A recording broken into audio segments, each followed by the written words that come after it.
Welcome to the Red Pill. I am Steve Crawford. Been an odd day, probably for many of you. I'm not sure if I should get into why. It's kind of an amusing story, but the guy comes off looking like a dick in it, so I should probably just leave well enough alone. Now, some of you will be like, no, Steve, who was being the dick? But no, maybe another time. Tonight, I've got my buddy back. Dan Willis is co-hosting with me tonight. Dan, how are you doing tonight? Stephen, I appreciate having me on tonight. I'm greatly looking forward. I've never had an exchange with Brad here, and I think we have a lot we can talk about tonight. Exactly. Yes, we have author and researcher and dude's pretty well accomplished. Brad Olsen, how are you doing tonight, my friend? Hey, Steve, I'm doing great. Thanks for having me on the Red Pill for the first time here on Revolution Radio. And Dan, I think we have been on a show before with Laura, at least once before. We've talked before. But always great to be in your company once again. Thanks for co-hosting today. I'm sure we're going to have a really great conversation and show with you guys. Looking forward to this. Me too. Dan's one of those guys that even if you haven't talked to him, if you know who he is and you've watched his videos or you've heard him on Laura, you feel like you know him. Yeah, that might like, be it. He's like everybody's best friend, you know. Yep. And I wanted to thank you for sending me the PDF for your book, Beyond Esoteric is the newest one. Yes, it is. Unfortunately, but for good reason, I haven't read it all because almost like I try to read it from beginning to end. When I'm going to read, I get a lot of headaches, so it's hard to stare at the screen for long. But the reason I stopped, I'm pretty much just into the first couple paragraphs of the first chapter, and I kind of would like you to explain. I'm like, this is what me and Dan and Laura and Michael were talking about a couple weeks ago. Yeah, there's a copy of his book there. Where can people get your book? Well, they can get it at that online retailer named after a rainforest in South America, or they can go to their local bookstores, a better option. If they don't have it in stock, order it there. I would recommend they go to CCC Publishing, but I've just sold out, and we're going into the fourth printing, and I won't have stock for another week or two. But I've updated all the information and references and things like that. So it's almost like a second edition coming out. So that's very cool. This one is just my show copy. Nice. And I highly recommend the book. I've been reading it all week, Stephen. It's incredible. You can see how much historical research that Brad's been doing, and he even talks about Marcel Vogel and the crystals and the Nazis and our history of how we basically got hijacked, and it's excellent book. I highly recommend it to everyone. And I'm one of those people that prefers books myself because, like I said, I get headaches from the screens. I've had several head injuries, so I'm gonna read that one on the screen anyway. But afterwards, gonna have to get in touch with you because I want signed copies. So I'm gonna have to figure out a way to get some signed copies off you as soon as you get your next print in or something, and I'll send you the money because already, like I said, I stopped because I'm excited by your book and I want to just discuss it. So, and I would rather be surprised because I like the smile Dan's got, and when he says a book's good, that's something you want to take a listen to. So, Dan, right off the hop, I'm going to let you start. Have you read the whole book, or how far are actually real quick? When did the book first come out? Sorry, just 1 year ago. 1 year, okay, and now you're starting your fourth printing. That's fantastic. Okay, now Dan, go right ahead, sir. I've read a lot of the chapters. There's still some chapters I need to get to. They had a bear come through and trash our fence out, so we've had to deal with critters and things around here. Well, it's kind of interesting. In the book, is talking about Marcel Vogel, and I don't know if you knew, Brad, that I worked with Marcel and actually worked on a camera that a lot of the principles, what Alex Collier was talking about, the medbeds, about how the Andromedas, how they take they call the Andromedas, Alex called it, they call it a camera, the medbed. And what it does is it takes a snapshot of your holographic, everything's holographic in the universe.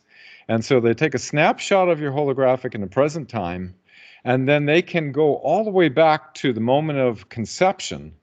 And then they can go through different slides of this time and pick out where your heart was the best, your arms, your brain, your liver, all the different parts of your body were optimal. And then what they do is they basically somewhat broadcast, using sound and light, which is kind of interesting because the camera that I worked on, it was called the Delaware camera that came from 1950s England. It was tens of thousands of photographs were made in it. It was patented by the European Patent Office. It could holographically project into space using, like, say, a drop of blood for a witness, which has the frequency of the DNA. And this, to keep in mind, this is a primitive device compared to what they have, in the secret space programs. But it had 3 oscillator chambers that the characteristics of this energy has characteristics of both electrical, optical, and audio, where the patterns of the DNA can be projected into space and created a 3D hologram. And they were able to capture a slice of it, like a 2D image, onto a photographic plate. And the thing that was interesting about this, I guess you'd call it a radionic instrument because it's sort of a tuning focus for the mind, is that it could tune backwards and forwards into time. And so all these principles that Alex Collier was talking about in the medbed was actually substantiated in this old 1950s camera that was using, consciousness as an extension to prove these principles. I mean, tens of thousands of photographs. They were able to take a picture of a woman who was pregnant, and they could advance it in time and see the different levels of gestation as the pregnancy increased. It's incredible. So that's pretty trippy. It's just like what Alex Collier was talking about, how the med beds work. Yeah, Brad, if you could you tell us, because I don't know much about the med beds either. What I've heard of was called Project Looking Glass, which pretty much all ties in, but Looking Glass may have been used more as a weapons program, which I believe it has been. And I'll bring up and whine about that again later on. But can you tell me what you've got in your arsenal when it comes to information on these projects? Oh, yeah. Well, so much has been put into the esoteric series of books. And in fact, this is my book artist down a little bit of the Yellow Cube. The looking glass technology right there on the cover, how we conceive it, the ability to look back on any event with crystal clear clarity. Because if you understand events that have occurred in the past, they're all stored in the Akashic records, which is a crystalline depository that Edgar Cayce spoke of in his trance visions. And there were 3 of those around the world. One of them is still right below the right paw of the Sphinx on the Giza Plateau. And that's like Swiss cheese below the pyramids and the Sphinx. There are many levels. There are chambers. There are items down there, including even some Egyptologists admitted a giant UFO craft in one of the chambers of the Giza Plateau. I've heard that. Yeah, I even heard Mark Lerner acknowledge it, and he's like right there with Zahi Hawass as far as towing the line. In a live presentation, he even said, "There, we found this thing, and not sure what to make of it." And that was about 20 years ago. So the other repository is at Piedra Negras in Mexico, one of the Mayan lost cities that Edgar Casey spoke of, and that was just uncovered in the last few decades. I cover that in my book called Sacred Places Around the World. And then the third repository was in Atlantis, sunken under the Atlantic Ocean. Probably my best estimate would be near what's called the tongue of the ocean in the Bahamas. It's a very, very deep depression there. And down there were reports of a pyramid, as well as one of the fire crystals, as Edgar Casey described it, which was a free energy crystalline substance that never lost its generating power. In fact, the location of that pyramid, the tongue of the ocean, and this fire crystal is in that parameter of the Bermuda Triangle, from Melbourne, Florida, to Puerto Rico, to the island of Bermuda, creating a triangle. And right about in the middle of that is where all these lost items are supposed to be, including the third receptacle of the Hall of Records. Now, boy, we could do a whole show on crystals and holograms and the ability of crystals to store information. And it will be the technology of the future in so many different ways, not only pretty much unlimited storage availability, but also a potential energy source as they employed in Atlantis.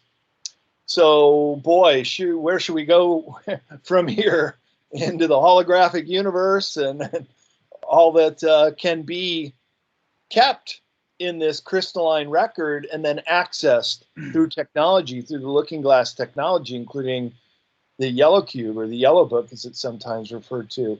And I have many references to all of this in Beyond Esoteric. Could you get into Yellow Cube or Yellow Book a little bit? I couldn't find too much on that. Oh yeah, well, yeah, you can look it up in the index, and there are many references, including right here on the cover. That's my interpretation of what it would look like. So right in the middle is, yeah, Egypt, as it would have been when it was a power station generating energy through the pyramids. And this has been demonstrated in recent times using a pyramid shape. Just the shape alone is a transducer of energy that could come in and out. So we could look back using the yellow cube to see what pre-Sans Egypt looked like. We could look back and see the elongated skulls when they were living entities. Also depicted on the cover is a couple different alien types, and the deep underground military bases, to gold and silver crystals, and also some of the neo-fascism, the way the book starts out, because I wanted to give people an idea, a perspective of the dilemma we find ourselves in. And part of that dilemma is that originally the yellow cube, which is basically a device that has a way to integrate with the person who is holding it. And it can read they basically work together with the mind of the person, telepathically communicating with the yellow cube. And it can go through that person's past lives. It can go through what was achieved by that person a long time ago. And I would expect, if you were one of those recipients who was able to work with the yellow cube and you were able to see your own past lives, it would be very, very profound. Important. Yeah, profound to you, and really that pisses me off. That really pisses me off, and I wouldn't be surprised that there is something like that. Just think about that. How many people have committed suicide because they don't know what they're doing here? They just don't know. They know that nothing's right, and so many people seem to be behind everything that's wrong that they just give up. How many people would still be here? How different would my life, your life, everybody's life be if we were given that opportunity in our teenage years, maybe at a time when it would sit with us better, maybe even just before marriage. We find out about our past lives, so we know what baggage we may be carrying that we didn't realize where it came from, right? Like the past, maybe I've got a thing about turtlenecks. I think I was probably hung in a past life. That would make sense to me. It's little things like that, the little idiosyncrasies that people wonder, why am I like that? What, where did that come from? It would explain so much about us. Dan, what do you think about that? Well, when you really dig into all this, it's extremely disturbing and extremely exciting. It's both. Because the potential for transformation is incredible. Well, I'm just curious, Brad, what was your initial trigger to take the path of research that you've been doing?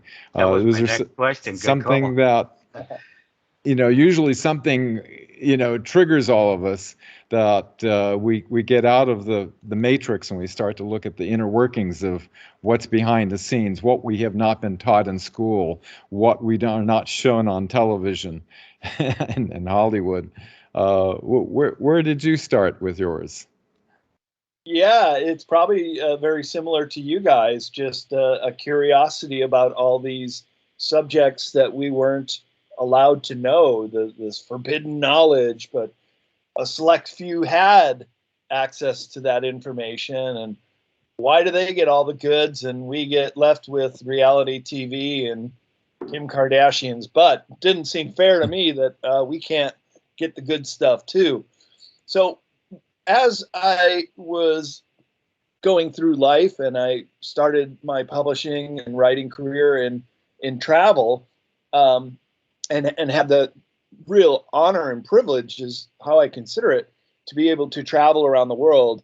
Been to all 7 continents. I was down in Antarctica 3 years ago, and all the while looking at all the mysteries. I even climbed to the top of the Great Pyramid on a full moon in March 1993 when I was in Egypt. So it's a youthful indiscretion, right? You're not allowed to do that, and you can get a big fine if they catch you, but I was able to not get caught. So I had this repertoire of just an amazing resume of world travel and firsthand exposure to many of these lost civilizations, from the giant megaliths of South America to, as I said, the pyramids and Angkor Wat. Just going to these places and immersing yourself in them, the questions just start really flowing in rapid succession. I'm so jealous. I'm so of the places you like, and even Dan, because Dan even was down in Vegas and got to be there and film one of Bob Lazar's first public talks. I mean, like, damn.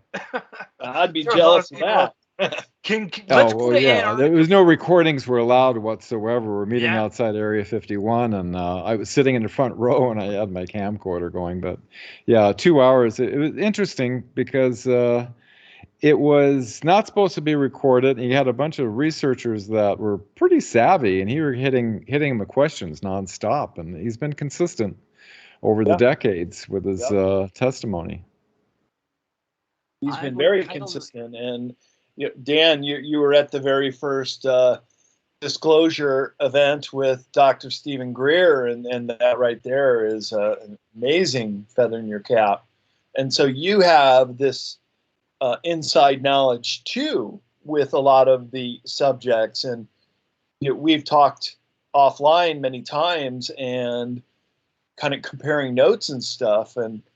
But I hope that what I've written about in Beyond Esoteric does correspond with what you found in some of these technological subjects.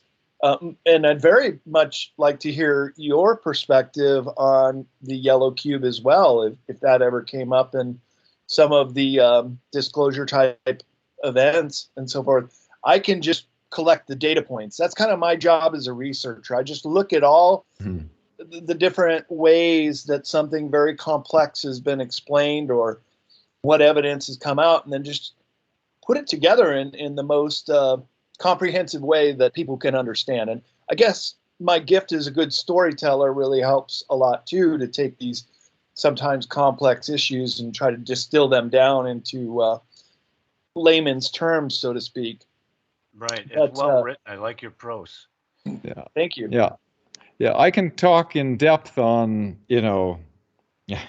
the quartz crystal technology and interface with water, something I call angular harmonic resonance, how information can be transferred from the quartz over into the water, and the geometry of it, and how it relates to the matrix that we're in. It goes into an in-depth conversation. After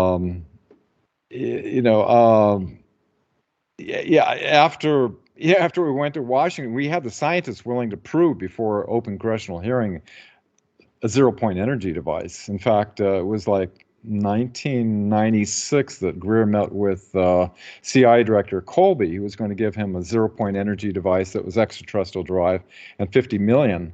And that week, he was found floating face down in the Potomac River. They didn't want him to release that. The Bush administration denied the congressional hearing. We had the scientists and the black projects that could prove it. And so I volunteered because I have a really good technical background. I've worked with the government for a long time and all their electronic equipment. Plus, I've worked in a lot of unusual, out-of-the-box technologies, you could say.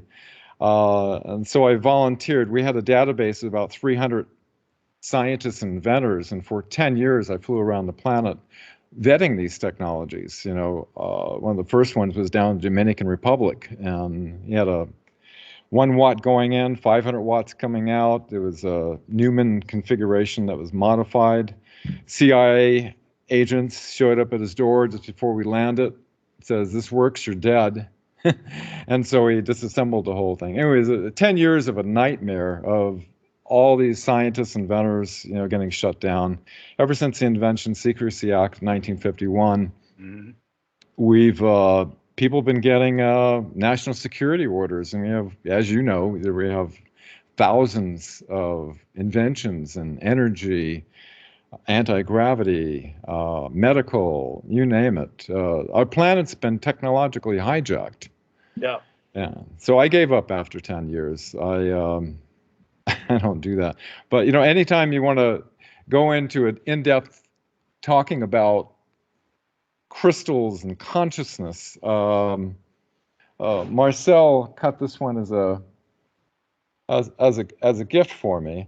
I got the first batch of crystals for the laboratory. We're cutting for 24 medical doctors, and are having incredible success with it.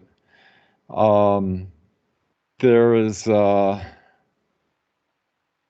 so much that could be expanded upon in that. The whole thing came from an experience I had with an ET, or some kind of being that conveyed sacred geometry, I guess, to me, and projected a sphere. And as I watched the sphere, I didn't know anything about platonic solids or anything about sacred geometry at the time. And one geometry looked like a star tetrahedron, another one formed into that one, and went into infinity. And what the being was conveying is that each one of us have the totality, I guess you could say. All the harmonics of all the vibrations are within a sphere, but through love, we are at a particular level that we sort of master the lower levels, but before we evolve to the next geometry, it's through love that we evolve to the next higher frequency.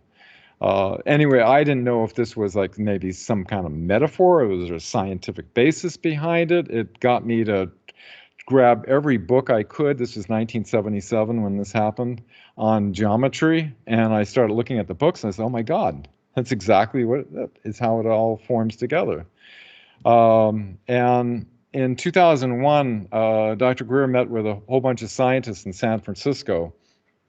One of the scientists, Nassim Haramein, was sharing with me on his laptop an energy device that was a half dome, half sphere, that was lighting up a light bulb using the geometry configuration. There's several scientists were talking about the horror stories about people going in SWAT teams. Mark Cummings, you know him. Yeah. And, just taking out everything. And I felt compelled to share with Nassim, my experience. And he says, yes, that's it. That's exactly it. That's the structure of the matrix. So it was kind of interesting to get some confirmation on that. But the advanced races, they are way ahead of us on this. I mean, they've got this down to to a T in the science. And, what I worked on back in the early 80s with Marcel and helped him set up a laboratory, procuring some of the equipment and stuff. We had a full-on laboratory, electron microscope, spectrophotometers, all kinds of measuring devices.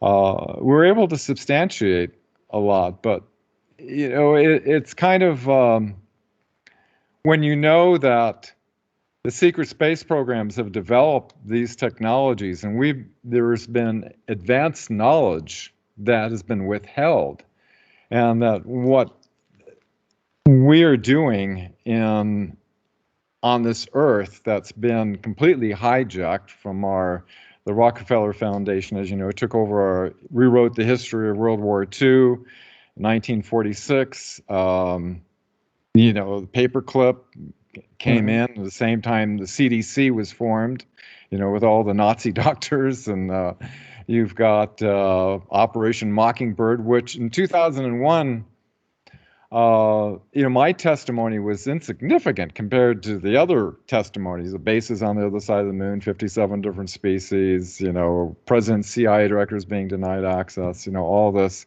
I was feeling why you haven't been killed, Dan. Because I don't have a big story. I'm not releasing anything that's not common knowledge, pretty much. I had a top secret clearance in naval communication on a high-speed code operator. I was actually getting a primitive, message from a ship off to Alaska that was reporting a saucer coming out of the ocean. This is 1969. I was actually a fill-in to replace David Adair. David Adair had such an explosive testimony. I don't think the people were ready to hear what he was saying. The other testimonies they could kind of go along with, but so I was a fill-in, you could say, on that. And yeah, I've been in 2001. I didn't know what Operation Mockingbird was. That's how far back I was. I had no idea. I used to be an ABC newsman, and I saw the place was packed, 22 cameras in the back row. And, how is this not going to change everything? I thought. Was there ever a time during that whole process, especially say the very first one, where somebody said something and you accidentally said on a mic something like, "Holy shit"? Did that ever happen from anybody during those conferences with Stephen Greer? I haven't heard that, but no, that's why I'm asking you. Did anything ever happen like that? Because you were saying you were really new to the information. There were things you were like, "Wow, I didn't even know about this before." So I was like, because I just picture you. Because I talked to Dan off screen. He's a different guy to talk to too when you're not doing shows. He's so funny. People don't understand how funny Dan can be. So I picture Dan accidentally looking over while somebody like Robert Salas is giving his testimony and just accidentally going, "Holy shit," and it being covered over the hot mic. Sorry. Actually, I researched all these witnesses. I friends with some of them, and right. I was well acquainted with all the witness testimonies, so it wasn't like, oh shit, but it was still it was still, it was like, wow, what these other people are having to say, that we have faster than light craft. Mark McCandish, who unfortunately was, some say he was, some say it was Donna Hare, who sent me, we were going to have her on, remember, Yeah, Stephen? we were going to do And she wrote me a letter because she didn't want to do it over the air, or, over the internet. And she said she's been having, attempts on her life, and that she was almost sideswiped. And she just recently passed away. I hear it was from cancer. Then you have Carl Wolf, who got ran over by a big truck on his bicycle, and he disclosed about the bases on the other side of the moon that he visually witnessed. And at the end of his testimony, he says, "And here it is, 30 years ago today, and I hope to hear it on the evening news." But you never heard it on the evening news. Yeah, that's sad. He was a great guy. Actually, okay, now we're getting a little solemn here. Let's pick it up a little bit because you were talking about the underground bases. So I'd kind of like to say, well, and Operation Paperclip. So Brad, what do you know about Oscar Schneider? Well, Oscar Schneider was Philip Schneider's father, who only told Phil Schneider that he had been a U-boat captain who was captured right at the end of World War II and handed over to the French. And then the Americans acquired him through Project Paperclip. He was a master machinist. Phil Schneider would often say his dad could create anything out of metal, and really built up Phil Schneider for his career as a geologist and someone who was working on the deep underground military bases. But Dan, I have to say, I'm reading the Webmatrix.net, your website, and I'm blown away with all the stuff you have in here. I mean, you are quite the researcher yourself, and I'm looking back and forth, and you've got great images in here too. Highly recommend people check out the Webmatrix.net. Yeah, it's all in chronological order too. It really is. I just paid for a secure certificate because Google was like blocking it. Nobody could see it. So now everybody can see it. Well, how that came about was a media company out of Hollywood knew I was an ABC newsman, and they wanted somebody to write about media control with the UFO ET issue, right? And so I said, yeah, I want to find out, because I was blown away that nothing happened after 2001. I mean, we met with 24 Congress senators. We gave them a 4-hour executive briefing video, which I actually sat down with the president of Lockheed International for 4 hours, the first person ever viewing it, because I happen to know him. I set up his computer system, but he didn't want to release any of his information. And a 500-page briefing document, but nobody wanted to touch it. I set up a online fax so everybody could, and I even got databases for embassies around the world. We had over 30,000 going into the senators, congressmen, the president, and everybody. And I had people send them back to me, and I started to see a pattern. All of them were essentially out of the loop, and they were all given official letters of denial, Project Blue Book and NASA and so forth. So I became very aware that, the senators and congressmen, they don't have a clue what's going on, most of them. And so I started researching, and I figured the only way I could really understand this subject is for a basis, I knew all these different witness testimonies, and I was familiar with a lot of documents that were authenticated. So I figured, well, if I could start plugging these witness testimonies in and these documents in a chronological order, I figured, start from the year 1900 to present day, and I keep updating it to this day. a pattern will start to emerge of what's been hidden behind us, because we've been, through generational indoctrination, completely bamboozled, hoodwinked, whatever you want to call it, our education system, the media, Hollywood, everything, to hide this incredible reality. I mean, when I was a kid, I loved science fiction, with like the Day the Earth Stood Still, Forbidden Planet, and I saw the flying saucer on the television screen. I thought, oh, how incredible. Yeah. And then when I was actually taking a secret message from a ship talking about a glowing 70-foot disc coming out of the ocean that the sailors were reporting and then tracked on radar, oh my God, there's something to this.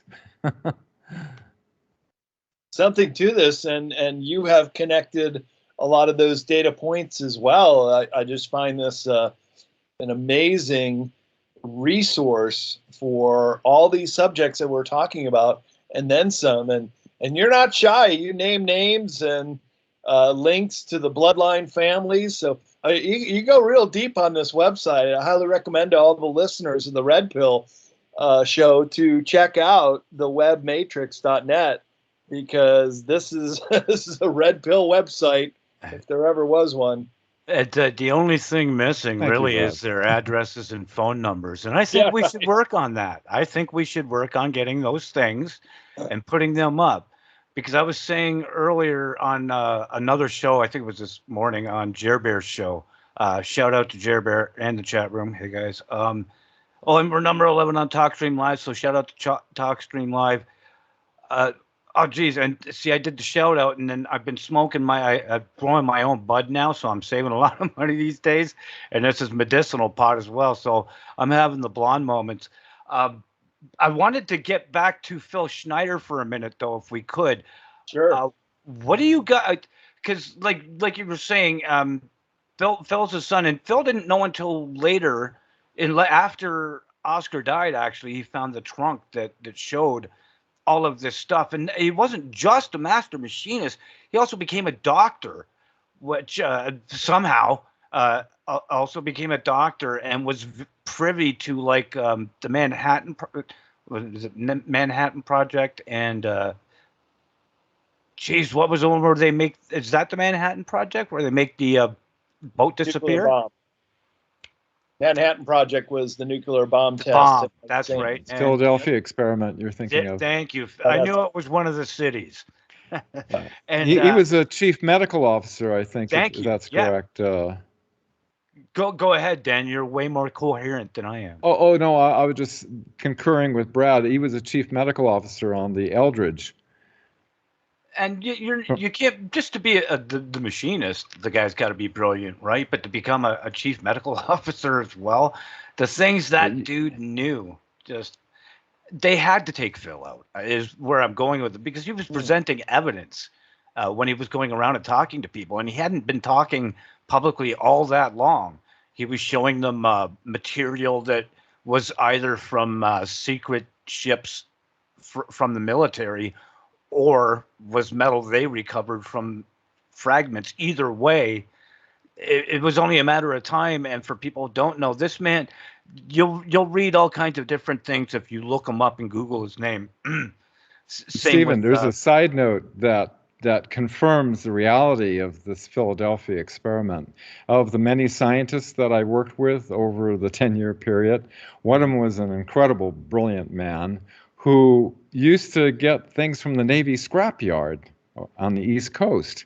And he was able to get the Tesla generators that came off the Eldridge, and was able to verify that using naval personnel that they were from the Eldridge.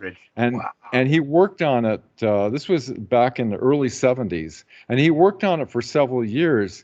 He got it functioning. And in fact, he was in the other room. His secretary was in the other room when this thing activated, opened a portal, a creature came through, and you can actually see a picture of the creature if you go to the 1943 timeline on the webmatrix.net. The creature came through and telepathically was saying to to the secretary, "What do you people want? What are you doing?" And she happened to have a Brownie Instamatic camera and took a photo of it. The doctor was in the other room and saw the wall kind of doing this thing. Anyway, he has since been able to replicate it, and he had a rat with a 2-inch wood chopping block to separate from the cheese, and he was able to open up the molecular structure within the wood chopping block so that the rat could walk through it. And then he analyzed the rat afterward, and it had some of the DNA of the wood mixed in with the rat. But he says he's been able to miniaturize it considerably. But he's an incredible, brilliant mind. So what I'm saying is that the Tesla generator does work. And I know the scientist that has it. That's trippy. And dude's still alive? Yeah, he's still alive. He just wished me a Happy New Year, in fact. Wow. Fantastic. Nice. Oh, he's got a national security order. His cars were blown up. He had many energy devices, and he's got a new energy device that I won't go into any details, but yeah, it'll be great when they finally release all this medical and energy and anti-gravity, that's been withheld from the human race. It's starting to occur. Just for example, Dr. Michael Sala and we did our talk a week ago and really got a lot of hits. And he has since published some new Google Earth images in Antarctica in the new Schwabenland region of what looks like a hidden base. Now, I can tell you, I and others have scoured Google Earth, especially around the new Schwabenland. We were never able to see this new site that has just emerged. And mind you, it's still a little grainy. They're making it blurry on purpose, but at least you can see something. Similarly, you can now go to Google Earth and look at S4 just outside of Area 51 in the Nellis Air Force Base. So things are starting to open up. They are starting to show us a little bit at a time. Just like the medbed, guys, there are now websites you can go and learn about this. And Carrie Cassidy sent me a link to this one that they can do it remotely, that you can have a med bed in your own bed. I'm not sure how that works, but maybe this is, again, through some kind of holographic relay or just being a part of it. But on Phil Schneider, I do several pages expose, the very strange account of Phil Schneider and him being part of the Dulce Wars. Dulce, right. New Mexico is this very large 10-story down underground base, one of the biggest ET bases on the planet. And the other thing that's coming out is a lot of these deep underground military bases are being taken out. And it's a takeout when it's 10 kilometers down and it's between 4.2 and 5.5 on the Richter scale. And you can sometimes connect the dots of where some of these earthquakes have occurred and follow the straight line that they're taking out the underground tubes of the maglev trains that can travel at Mach 2 speeds. So as you're saying, Dan, the elites have just hoarded all this technology and just given us little crumbs. But now those crumbs might be enough to make a little cookie to eat. And we're starting to see that real things are happening behind the scenes, even if it is just Google Earth giving us a glimpse of some of these things that have been hidden so long. And I can tell you with my research on Antarctica that they intentionally block out certain areas. And they're really sloppy about it sometimes, too. You can see like a perfect white square over the contours of the ground. They don't even bother to try to mask it with Photoshop or anything. So as this all starts to emerge, as we've always said, it's like a drip, drip, drip of disclosure. Now it seems to be kind of a steady stream. What do you think, Dan? Are we getting closer to the big D with a capital letter, or is this still going to take a while?